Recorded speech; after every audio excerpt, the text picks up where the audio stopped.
नमस्कार प्यारे बच्चों। आज हम कक्षा 6 एनसीईआरटी हिंदी का पाठ 6 पार नज़र के शुरू कर रहे हैं।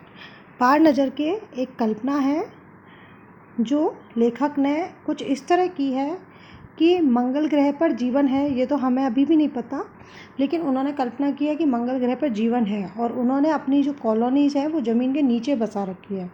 तो वो किस तरीके से अपने जीवन को जीते हैं और दूसरे लोगों से, दूसरे ग्रह से आने वाले लोगों से कैसे बचते हैं, ये सब इस कल्पना में बताया गया है।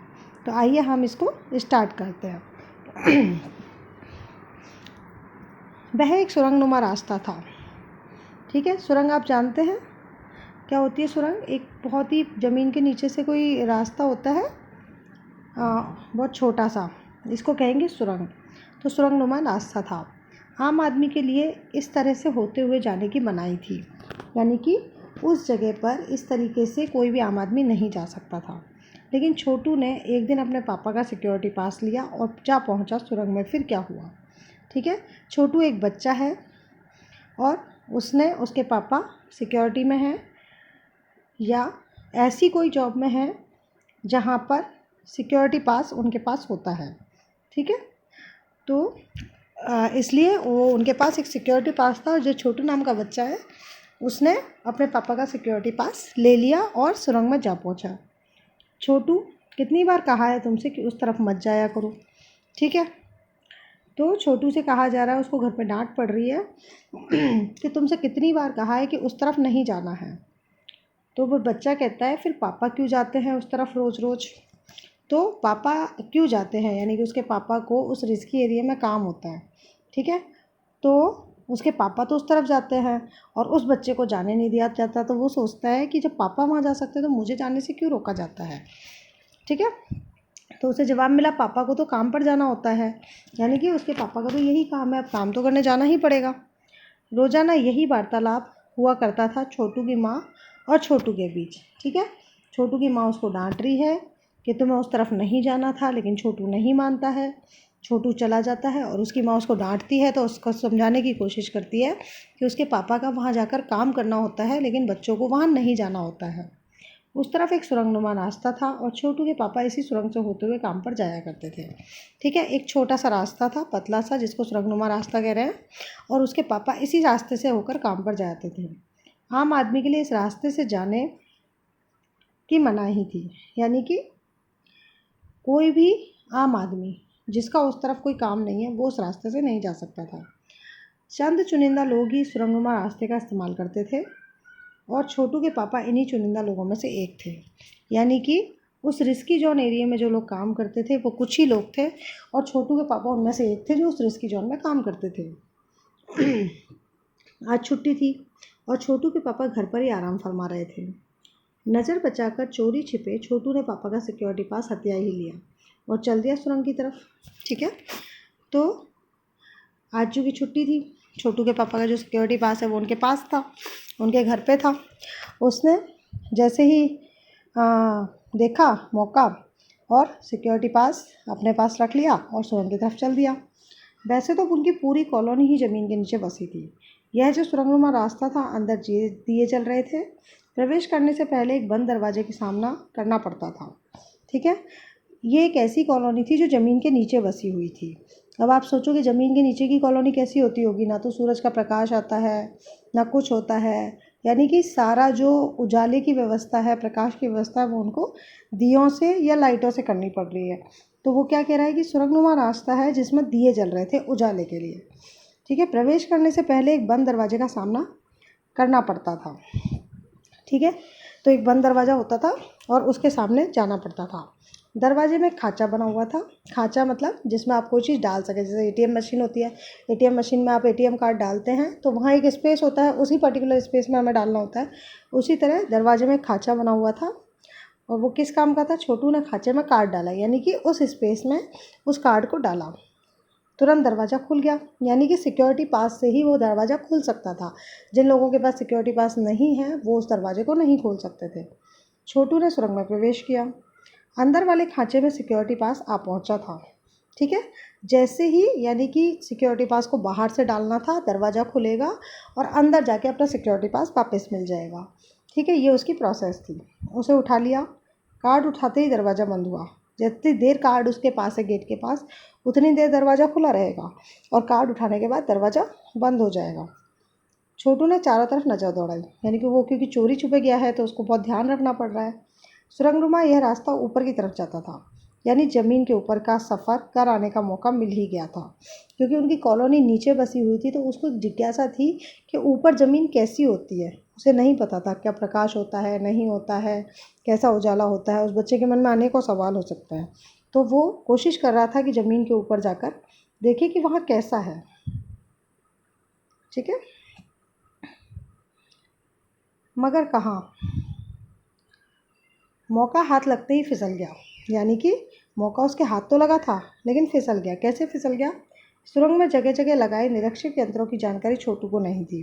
यानी कि जिस तरह हम कैमरे लगा के रखते हैं, ये निरीक्षक यंत्र वही है।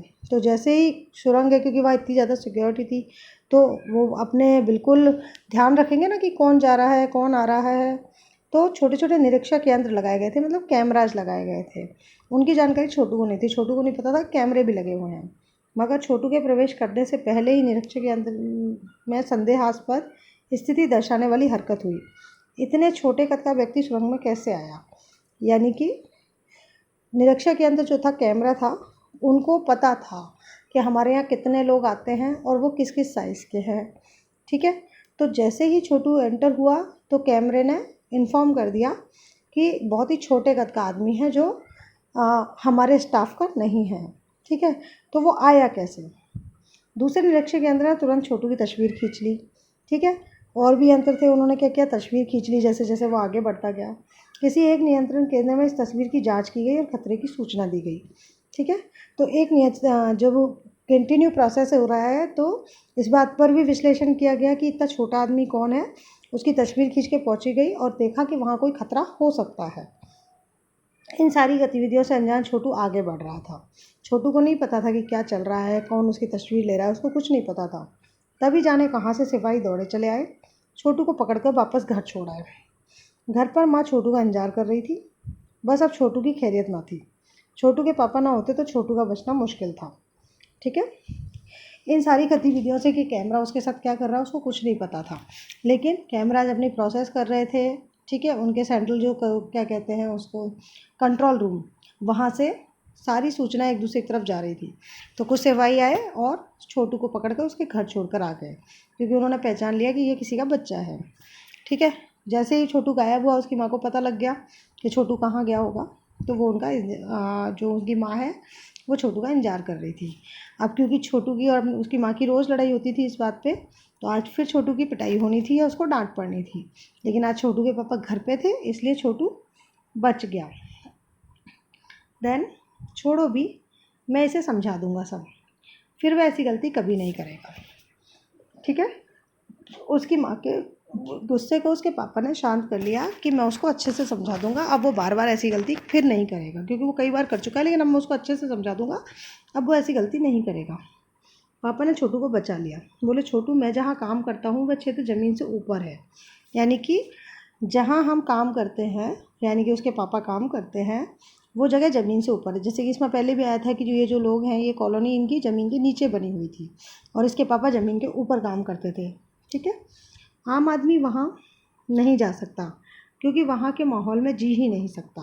ठीक है, क्योंकि उन लोगों ने, हाँ, मंगल ग्रह की बात है ये, मंगल ग्रह पे हमें तो नहीं पता कि कैसा माहौल है कैसा नहीं है, लेकिन इस कहानी में बताया है कि ऊपर ज़मीन के ऊपर जो वातावरण है उसमें आम आदमी नहीं जी सकता जो मंगल ग्रह पर रहता है। इसलिए उन लोगों ने अपनी कॉलोनी नीचे बसा रखी है। अब क्यों, वो हम आगे पढ़ते हैं। तो फिर आप कैसे जाते हैं वहाँ? छोटू का सवाल लाजमी था कि जब वहाँ आम आदमी जा ही नहीं सकता तो आप कैसे जा पा रहे हैं हम? तो उन्होंने कहा, मैं वहाँ एक ख़ास किस्म का स्पेस सूट पहनकर जाता हूँ। इस स्पेस सूट से मुझे ऑक्सीजन मिलता है जिससे मैं सांस ले सकता हूँ। इसी स्पेस सूट की वजह से बाहर की ठंड से मैं अपने आप को बचा सकता हूँ। तो उन्होंने कहा कि मैं ऐसे ही नहीं जाता हूँ, मुझे एक स्पेस सूट पहनना होता है। उस स्पेस सूट से ऑक्सीजन मिलता है, यानी कि सांस ले सकते हैं ताकि उनकी जान को खतरा ना हो, और बाहर की ठंड से अपने आप को बचा सकता हूँ, यानी कि ऊपर ज़मीन पर बहुत ज़्यादा ठंड है। ठीक है, उसकी वजह से उस स्पेस सूट से बचाना पड़ता है। ख़ास किस्म के जूतों की वजह से ज़मीन के ऊपर मेरा चलना मुश्किल होता है। ठीक है, ज़मीन के ऊपर चलने फिरने के लिए हमें एक विशेष प्रकार का प्रशिक्षण दिया जाता है। ठीक है, कि ये जो जूते वो पहन रहे हैं वो भी बड़ा अलग प्रकार का होता है, इसलिए हमें उसे चलने फिरने में भी दिक्कत होती है। लेकिन हमें उसकी ट्रेनिंग दी जाती है, प्रशिक्षण दिया जाता है कि उनको पहनकर कैसे चलना है। छोटू सुन रहा था, पापा आगे बताने लगे। एक समय था जब अपने मंगल ग्रह पर सभी लोग ज़मीन के ऊपर ही रहते थे। ठीक है, जैसे मैंने आपको बताया था ये सारा मंगल ग्रह की बात हो रही है, तो अब उसके पापा बताते हैं कि हमारा मंगल ग्रह पर हम सब लोग ज़मीन के ऊपर रहते थे। ठीक है, बगैर किसी तरह के यंत्रों की मदद से, बगैर किसी खास किस्म की पोशाक के हमारे पुरखे ज़मीन के ऊपर रहा करते थे। लेकिन धीरे धीरे वातावरण में परिवर्तन आने लगा। कई तरह के जीव धरती पर रहा करते थे, एक के बाद एक सब मरने लगे। ठीक है, वही कह रहे हैं कि पहले हमारे मंगल ग्रह पर ज़मीन के ऊपर ही जीवन था। आम आदमी के जैसे हम पृथ्वी पर ज़मीन के ऊपर रहते हैं, उसी तरीके से ये लोग मंगल ग्रह में ज़मीन के ऊपर रहते थे। लेकिन धीरे धीरे क्या हुआ कि वातावरण में परिवर्तन आने लगा, एटमॉस्फेयर आसपास का बदलने लगा और कई तरह के जीव जंतु मरने लगे। इस परिवर्तन की जड़ था सूरज में हुआ परिवर्तन, यानी कि सूरज की जो रोशनी थी वो अब चेंज हो गई थी। कैसे चेंज हो गई थी वो पता लगेगा। सूरज से हमें रोशनी मिलती है, उष्णता मिलती है। इन्हीं तत्वों से जीवन का पोषण होता है। सूरज में परिवर्तन होते ही यहाँ का प्राकृतिक संतुलन बिगड़ गया। यानी कि जैसे आपको लगता है कि जैसे गर्मी पड़ती है तो बहुत तेज़ गर्मी पड़ने लग जाती है, तो हम कितना अलग फील करते हैं कि अरे अब तो गर्मी बहुत तेज़ है, जिया ही नहीं जा रहा है। ऐसे ही ठंड बहुत हो जाती है तो हमें कितना वो लगता है कि अरे बहुत ठंड है, बहुत ठंड है। उसी तरीके से जब वातावरण में परिवर्तन होता है तो ज़रूरी नहीं है कि हर तरह का जीव उसको संभाल पाए। ठीक है, तो जो गर्मी हमको अगर सही उसमें मिलती है अनुपात में, तो वो सबके लिए अच्छी है। ठीक है, जैसे गर्मी बहुत तेज़ होती है तो कई तरह के पौधे मर जाते हैं, कई तरह के जानवर मर जाते हैं, कुछ इंसान भी मर जाते हैं जिनके पास सुविधाएं नहीं होती हैं। सर्दी में भी ऐसा होता है। ठीक है, तो ये कह रहे हैं कि सूरज से हमें रोशनी मिलती है, उष्णता मिलती है और जीवों का पोषण होता है। लेकिन सूरज के परिवर्तन होने से प्राकृतिक संतुलन बिगड़ गया। यानी कि जो प्रकृति में हम जिस तरीके से रह रहे थे, अब वो नहीं रह पा रहे थे। प्रकृति के बदले हुए रूप का सामना करने में यहाँ के पशु पक्षी, पेड़ पौधे यानी सभी जीव अक्षम साबित हुए। अक्षम मतलब जो सक्षम न बन पाए, यानी कि जो उस स्थिति का सामना नहीं कर पाए और अपने आप को मार दिया। यानी कि वो उस वातावरण के परिवर्तन को सहन नहीं कर पाए। केवल हमारे पूर्वजों ने इस स्थिति का सामना किया, क्योंकि मनुष्य तो वैसे ही काफ़ी आगे है और उसको पता है कि किसी समस्या का कैसे समाधान किया जा सकता है। तो उन्होंने ये समाधान किया कि उन्होंने पूरी कॉलोनी ही ज़मीन के नीचे बना ली। अपने तकनीकी ज्ञान के आधार पर हमने ज़मीन के नीचे अपने घर बना लिए। ज़मीन के ऊपर लगे विभिन्न यंत्रों के सहारे हम सूर्य शक्ति, सूरज की रोशनी और गर्मी का इस्तेमाल करते आ रहे हैं। यानी कि ज़मीन के अंदर कॉलोनी बनाने से उनको जितनी सूरज की रोशनी चाहिए थी वही मिल रही थी।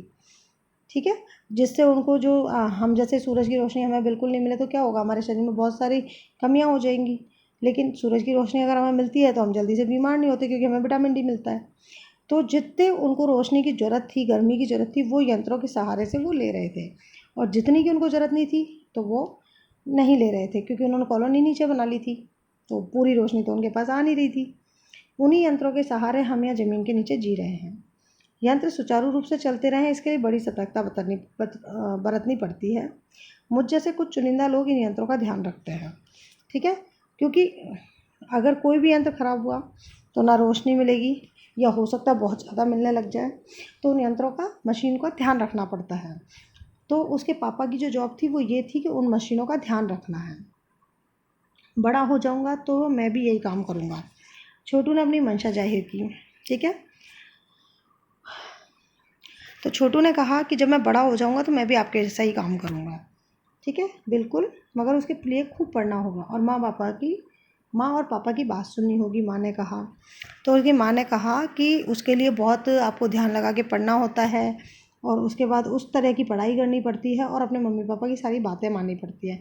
आपके मम्मी पापा भी आपको ऐसे ही कहते होंगे ना कि हाँ, ये करने के लिए पढ़ना पड़ता है, मम्मी पापा की सब बात माननी पड़ती है ना। खासकर जो बच्चे शैतान होते हैं उनको ज़्यादा कहते हैं। ठीक है, दूसरे दिन छोटू के पापा काम पर चले गए। देखा तो कंट्रोल रूम का वातावरण बदला बदला सा था। ठीक है, उस दिन तो उनकी छुट्टी थी, अगले दिन वो काम पर गए तो कंट्रोल रूम जो है उसमें कुछ बदला बदला सा वातावरण था। क्यों था, जो देखते हैं। शिफ्ट ख़त्म कर घर जा रहे स्टाफ ने प्रमुख स्टाफ के प्रमुख ने टीवी की स्क्रीन की तरफ इशारा किया।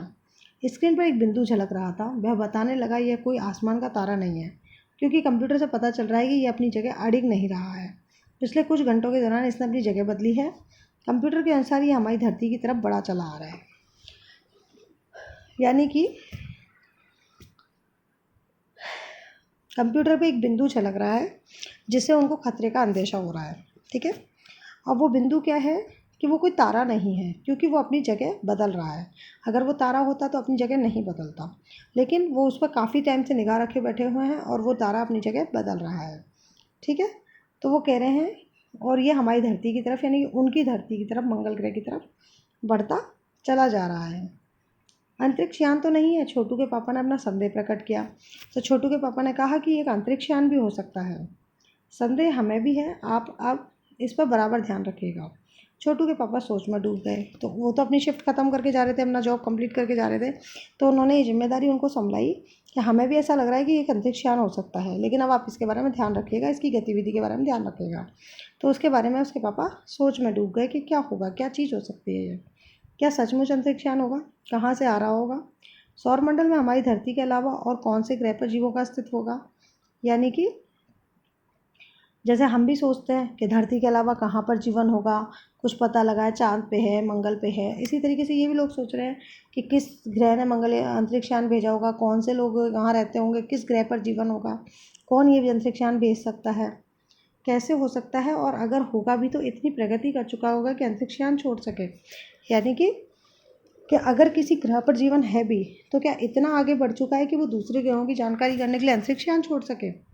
वैसे तो हमारे पूर्वजों ने भी अंतरिक्ष यान उपग्रहों का प्रयोग किया था, क्योंकि इनके हिसाब से इनके पूर्वज इनसे ज़्यादा इंटेलिजेंट थे, जिन्होंने एक कॉलोनी को ज़मीन के नीचे बसा लिया था। ये तो सिर्फ उसकी रखवाली कर रहे हैं, मगर अब हमारे लिए असंभव है। उनके लिए उसके लिए आवश्यक मात्रा में ऊर्जा तो हो, क्योंकि अंतरिक्ष यान को चलाने के लिए ऊर्जा की ज़रूरत पड़ती है, और ऊर्जा तो इनको बहुत लिमिटेड मिल रही है, क्योंकि तो ज़मीन के नीचे रह रहे हैं। काश इस नए मेहमान को नज़दीक से देखा जा सकता। वो कोशिश कर रहे हैं कि मैं इसके बारे में जान सकूं। अगर वह इसी तरफ आ रहा होगा तब तो ये संभव हो सकेगा, देखें। ठीक है। तो उन्होंने उस पर ध्यान रखा कि कहीं वो इसी तरफ तो नहीं आ रहा है। अगर वो पास आएगा तो वो उसे देख पाएंगे। अब अंतरिक्ष यान से एक यांत्रिक हाथ बाहर निकला, मशीनरी हाथ। हर पल उसकी लंबाई बढ़ती ही जा रही थी। आपने कभी देखा होगा किसी इस टाइप की मूवी में कि जैसे कोई अंतरिक्ष यान है तो उसमें जैसे रोबोट का हाथ होता है, तो रोबोट कहीं तक भी अपना हाथ लेके जा सकता है।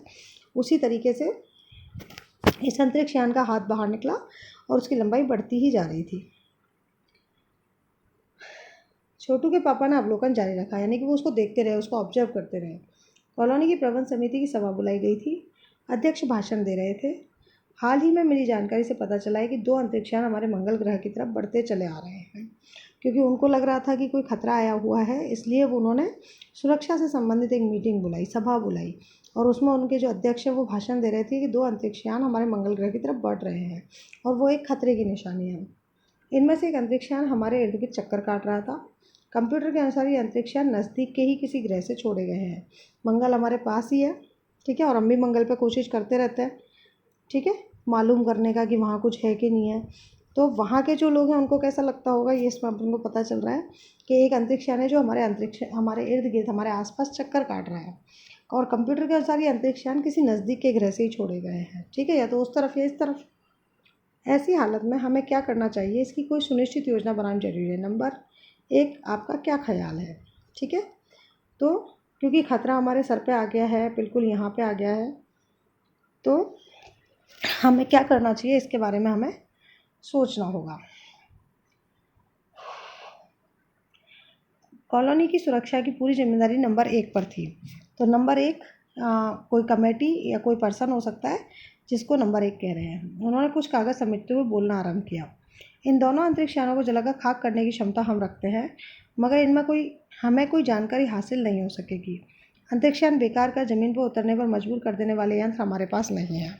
तो उन्होंने जो उसकी तैयारी कर रखी थी वो उन्होंने बताया कि हम दोनों अंतरिक्ष यान को जला सकते हैं, इनको जलाकर कर सकते हैं, लेकिन इनको बेकार करने का यंत्र हमारे पास नहीं है।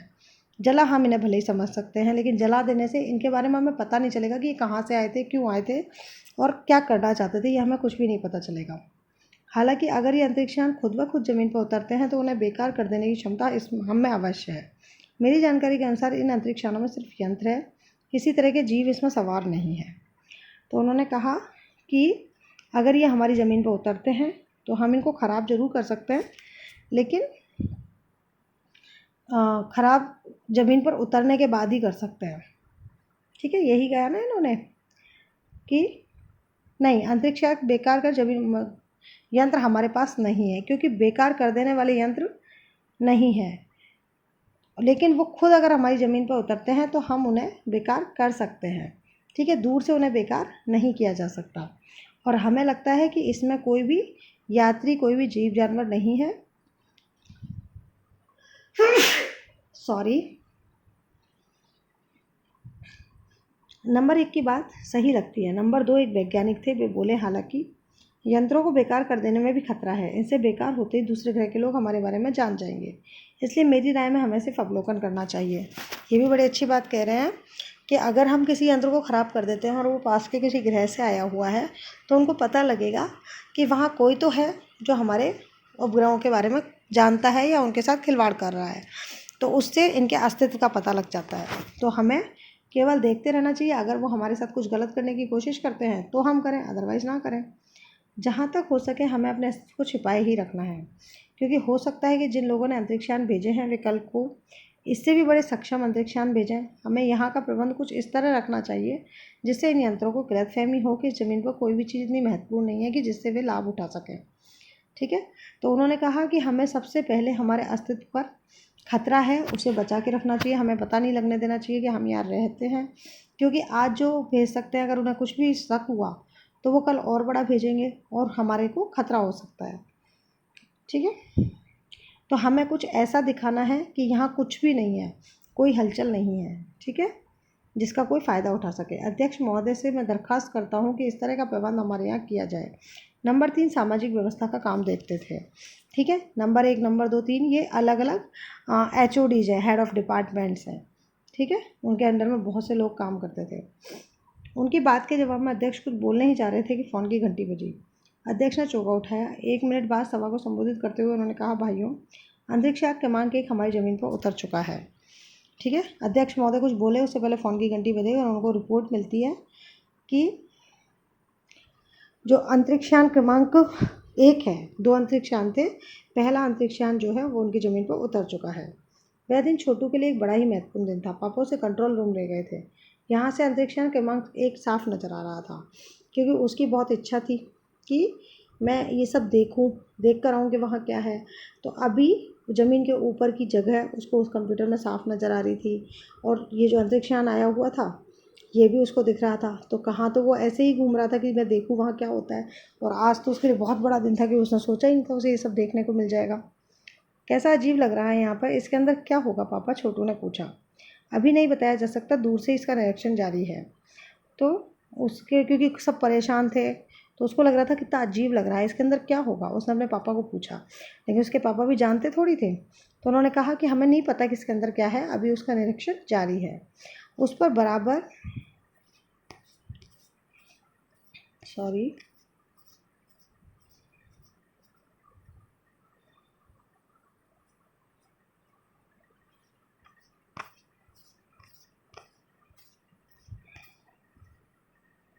उस पर हमारा ध्यान है और उसके हर अंग पर हमारा नियंत्रण है। यानी कि हम पूरी कोशिश कर रहे हैं कि उसके बारे में पूरी जानकारी प्राप्त कर लें। वक्त आने पर ही हम अगला कदम उठाएंगे, यानी कि जब हमें लगेगा कोई हम पर हमला करना चाह रहा है या हमारे साथ कुछ गलत करना चाह रहा है तो ही हम कुछ करेंगे। छोटू के पापा ने बताया। उन्होंने छोटू को एक कंसोल दिखाया जिस पर कई बटन थे। ठीक है, एक कीबोर्ड जैसा जिस पर कई बटन थे वो दिखाया। ठीक है, अब अंतरिक्ष यान से एक यांत्रिक हाथ बाहर निकला। हर पल उसकी लंबाई बढ़ती ही जा रही थी। वह शायद ज़मीन तक पहुंचकर मिट्टी लेकर उकेर लेना चाहता था। सब लोग स्क्रीन पर दिखाई दे रहे अंतरिक्ष यान की हरकत को ध्यान से देख रहे थे, सिवाय एक के उसका ध्यान कहीं और ही था। ठीक है, क्या हो रहा था कि अंतरिक्ष यान जो है उससे एक मशीन है अंतरिक्ष यान भी, तो उससे एक हाथ निकल कर बाहर आ रहा था और वो कोशिश कर रहा था कि उस ज़मीन की मिट्टी को ले ले। और सभी उस अंतरिक्ष यान पर ध्यान रखे हुए थे, लेकिन एक व्यक्ति था जिसका ध्यान उस पर नहीं था, कहीं और ही था। और वो कौन था? ऑब्वियसली छोटू ही होगा। छोटू का सारा ध्यान था कंसोल पैनल पर। कंसोल का एक बटन दबाने की अपनी इच्छा को वह रोक नहीं पाया। वह लाल लाल बटन उसे बरबस अपनी तरफ खींच रहा था। ठीक है, उसका ध्यान था कंसोल पैनल पर, उस कीबोर्ड पर जिस पर ये सारे कंट्रोल थे, और उस पर एक लाल रंग का बटन था जो उसे बार बार अपनी तरफ खींच रहा था। वो कोशिश कर रहा था कि मैं इसे दबाऊँ। ठीक है, और सहसा खतरे की घंटी बजी। सबकी निगाह कंसोल की तरफ मुड़ी।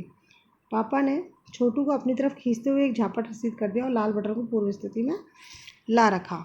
ठीक है, क्योंकि छोटू ने, ये आप इस चित्र में भी देख सकते हो कि छोटू ने ये लाल बटन दबा दिया और उसकी वजह से खतरे की घंटी बज गई। तो उसके पापा को गुस्सा आ गया, क्योंकि एक तो इतनी बड़ी मुश्किल आके खड़ी हो गई है और वो अपना अलग ही वो करता है। तो उसके पापा ने उसको एक छापट रसीद कर दिया, यानी कि उसकी पिटाई हो गई, और उस लाल बटन को जैसा वो था वैसा कर दिया। मगर उस तरफ अब अंतरिक्ष यान के उस यांत्रिक हाथ की हरकत सहसा रुक गई थी। ये यंत्र बेकार हो गया था, यानी कि वो जो कंसोल पैनल था वो कंट्रोल कर रहा था उस अंतरिक्ष यान को। उस लाल बटन के दबाने से उस यांत्रिक हाथ में हरकत रुक गई थी। ठीक है, उधर पृथ्वी पर national aeronautics and space administration, जिसको हम नासा कहते हैं, द्वारा प्रस्तुत वक्तव्य ने सबका ध्यान अपनी तरफ आकर्षित कर लिया। ठीक है, जब, क्योंकि जैसे पृथ्वी से गया है, यहाँ पे इन्होंने क्लियर भी किया है कि पृथ्वी से गया था वो अंतरिक्ष यान, और वहाँ उसकी हरकत को, उसकी सारी एक्टिविटीज़ को वो लोग नोट कर रहे थे। तो उन्होंने क्या लाइन इस बारे में दी कि मंगल की धरती पर उतरा हुआ अंतरिक्ष यान वाइकिंग अपना निर्धारित कार्य कर रहा है। हालांकि किसी अज्ञात कारणवश अंतरिक्ष यान का यांत्रिक हाथ बेकार हो गया है। ठीक है, क्योंकि अंतरिक्ष यान का हाथ किससे बेकार हुआ था? छोटू के उस लाल बटन को दबा देने से। लेकिन वहाँ पे क्या लाइन आई कि अज्ञात कारणों की वजह से, उन्हें तो पता ही नहीं ना वहाँ क्या हो रहा हो, तो सोच भी नहीं रहे कि कोई और भी इसको कंट्रोल कर सकता है। ठीक है, तो उन्होंने ये लाइन बनाई कि वो अपना कार्य कर रहा था, लेकिन अज्ञात कारणों की वजह से उसका हाथ खराब हो गया है। नासा के तकनीशियन इस बारे में जांच कर रहे हैं और इस यांत्रिक हाथ को दुरुस्त करने के प्रयास भी जारी है। तो वो कोशिश कर रहे हैं कि ऐसा क्यों हुआ, और अब उसको सही करने की कोशिश कर रहे हैं। इसके कुछ ही दिनों बाद पृथ्वी के सभी प्रमुख अखबारों में छापा, नासा के तकनीशियनों को रिमोट कंट्रोल के सहारे बाइकिंग को दुरुस्त करने में सफलता मिली है। यांत्रिक हाथ ने मंगल की मिट्टी के विभिन्न नमूने इकट्ठे करने का काम आरंभ कर दिया है। यानी कि नासा ने अपने रिमोट कंट्रोल के सहारे उस हाथ को ठीक कर लिया, और उसके बाद बाइकिंग ने मिट्टी के काफ़ी सारे नमूने इकट्ठे भी कर लिए। पृथ्वी के वैज्ञानिक मंगल की इस मिट्टी का अध्ययन करने के लिए बड़े उत्सुक थे। उन्हें उम्मीद थी कि इस मिट्टी के अध्ययन से इस बात का पता लगाया जा सकेगा कि क्या मंगल ग्रह पर भी पृथ्वी की ही तरह जीव सृष्टि का अस्तित्व है। ये प्रश्न आज भी एक रहस्य है।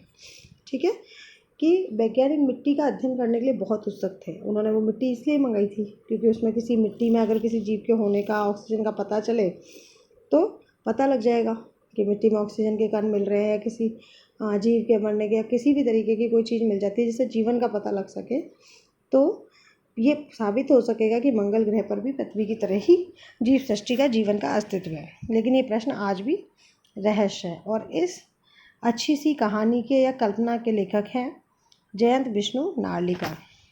बहुत ही सुंदर, बहुत ही प्यारी कहानी है। उम्मीद करती हूँ ये कहानी आपको समझ में आई होगी, ये कल्पना आपको समझ में आई होगी। अगर ये वीडियो अच्छी लगी हो तो प्लीज़ लाइक करें, शेयर करें, चैनल को सब्सक्राइब करें। मैं मिलती हूँ आपसे एक नए वीडियो के साथ, एक नए चैप्टर के साथ अगली वीडियो में। तब तक के लिए गुड बाय।